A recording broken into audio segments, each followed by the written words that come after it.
Good day. This is E.T. in sunny Australia. It's a very beautiful day here. I hope through this series of talks to enlighten people to how democracy can progress to a thing called Coopracy, which is an enlightened view of what a more humanistic system democracy can become if there is intelligence within the political system instead of the distortion and confusion they create. Just for the record, I've been working on this idea since 1969, so it's a lifetime's work.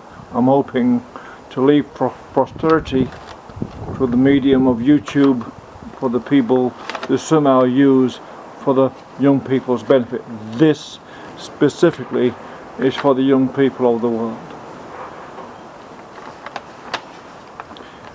A little history. It is already well established knowledge from about 1957 that there would be ever less need for human labour because of the development of silicon chip and all the technical evolution that would geometrically spread from that, and therefore reduce the need for humans to work 40 or 50, 60 hours a week. If you spread the work over, humans should have been working by now, as scientists said in 1957, a 20-hour week. That's what we could have been doing now. Politicians and financiers and clever people have abused the silicon chip and distorted the whole economic process, so lots of people work many hours and lots of people don't work any hours at all. So therefore that's the imbalance that they use as a bludgeon over people's heads. Corporate politics, which began in the 70s with central banks' inducement into that, ignored this cultural revolution. Instead of acknowledging this amazing breakthrough of the silicon chip, they took advantage of it. As a means to end, it was a means to end master-slave society that had existed for thousands of years. The silicon chip was a means to actually free and liberate people from that system. But politicians hasn't been intelligent enough to develop a system that incorporates the silicon chip and all the benefits it brings plus robotics into the political idiom, so the society can be more relaxed and naturally have less traffic jams, and naturally have less stress, naturally have less crime, and naturally have less pollution, etc.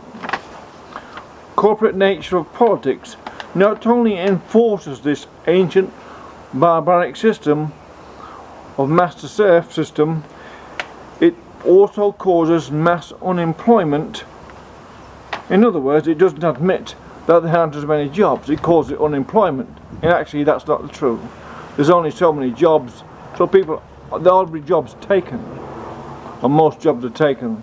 The people who are unemployed are basically redundant to the system, yet politicians want to blame those people for something they've had nothing to do with.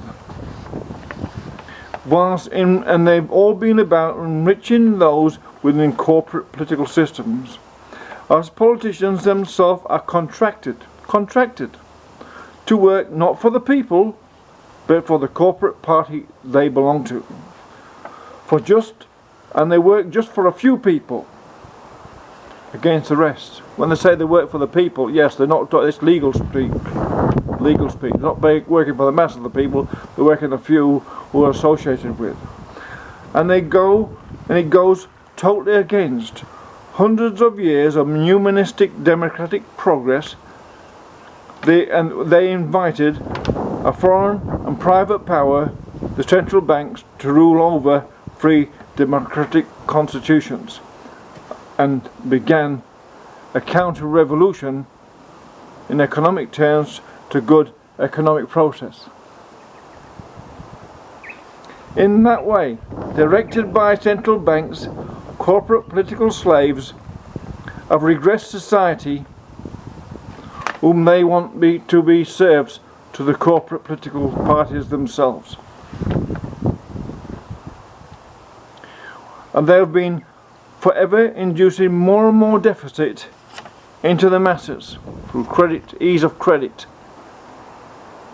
In the terms of equality, and equality has got nothing to do with materialism, but how we feel about each other. And it's been ever more difficult to positively reverse this attack on liberty, intelligent speech, and intelligent democratic process so society can evolve in a civilized manner, not be divided between those who can't get work and those who own the situation and own all the work. There is some who know why Howard and Costello, Prime Minister and Treasurer of Australia, 1996 to 2007, are the cause. Not Rudd, as they like you to believe, they are the cause of the deficit, and it was explained at that time exactly what would be the result of the economic policies they were putting into place, appealing to greed while trying to overcome a massive deficit problem they were creating with negative gearing. The negative psychology used by politicians appealing to greed and inducing this pathology as a political medium have divided society between those who can afford to invest in what ought to be, that is a house, ought to be a living space for people to bring up families and an incentive to capitalise on one's efforts, and it's divided between those who act against this very essence of social and economic progress. In other words, negative gearing as this destroying the actual capitalist incentive to work for many. Induced by politics, financial agents and real estate agents abuse what ought to be an insurance to social sanity in a truly philosophical sense beyond the parochial sense of issuing doles and social security. There should be no need for this. If society had been managed intelligently, there would be hardly any need for the dole at all. Just because things are legal does not make them moral, and as we have seen with banks and financial agents, they induce unlawful financial practices.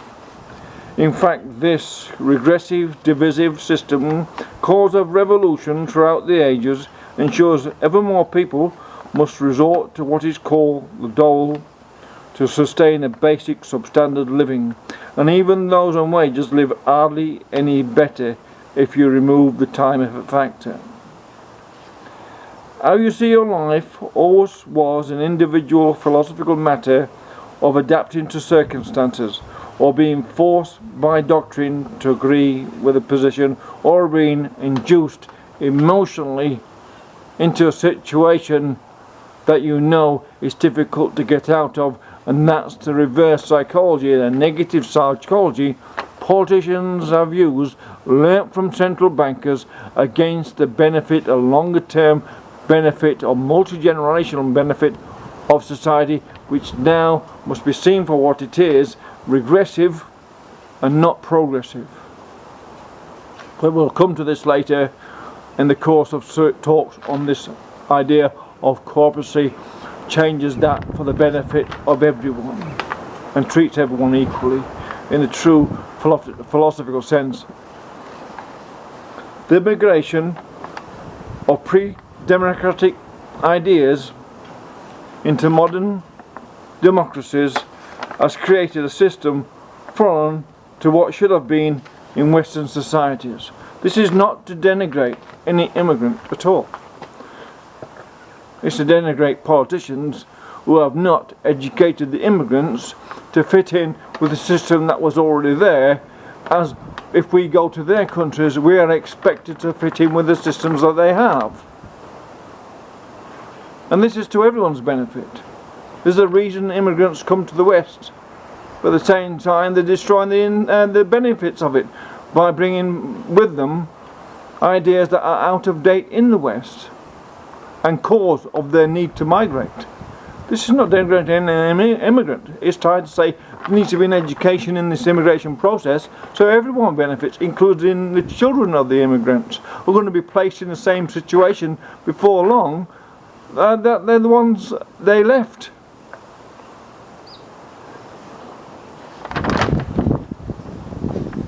It's as if politicians and financial advisors and treasury and all those things have no understanding of history, science, anthropology, of other cultures or even their own culture, and they haven't got a clue how to do, say, basic simple maths. They keep getting it so wrong all the time. It makes you wonder if any of them actually been to school other than to learn rhetoric and spin and bullshit. The school of spin and bullshit is about all they've learnt in their lives. The schoolyard spiv is the treasury official and the political advisor. Pre-Enlightenment, pre-printing press corporate politics, which is about what it is, have turned their back on society, turned their back on what education is, turned their back on connective knowledge to the past, many people still have, that brought about great learning and civilized democracy, or how it should have been progressed, or was progressing, till corporate politics came along and put the boot into it. They're abrogating their role presented to them through the struggle the people had to bring about humanistic reforms that should be carrying on. So instead of evolving society, they are devolving it in its uncivilized manner, what they're doing it through. Greed and incentive is primitive. It's not a civilized process. Corporate politics acts as if it is not actually human. It doesn't act human. It can't act human. It's a single organism. Acts to protect itself and regenerate itself, and it will do anything to benefit itself, regardless of the cost to all other organisms. That's the process of corporate systems. That's the nature of corporate nature itself. A corporate body will attack another corporate body if it threatens it. That's how nature is. And it has no feelings, regardless of what they say. What you see on TV has no feelings in that regard, other than how it can use an emotional connection to ideas that are being crafted into the psychology of enough into society to induce the support through the ballot box. It pays to keep people ignorant about democracy and its actual purpose. It pays them quite well. Don't learn British history, you may learn something about democratic process.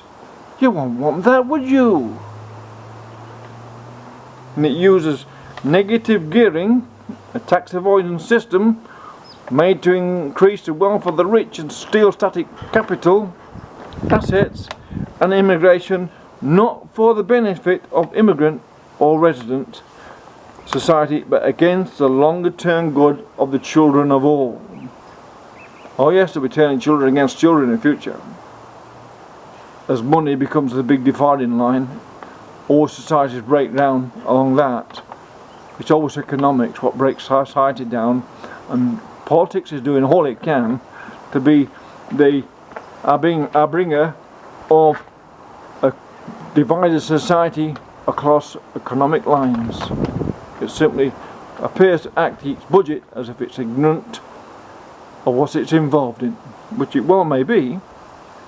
The fact of Hillary Clinton and Donald Trump's election battle, which is the greatest comic affair ever created into political history, throughout history, you can go back a long, long time and have a look, illustrates the failure of corporate politics. It illustrates the lowest point in our development of democracy since it began as an idea when the Greeks kicked it off thousands of years ago. The Greeks, now we've got Hillary Clinton, Donald Trump, and in Australia we've got people who their thinking cap of the collective parliament wouldn't fit on the top of the head of a hand. Thank you. This is E.T. bringing you the future.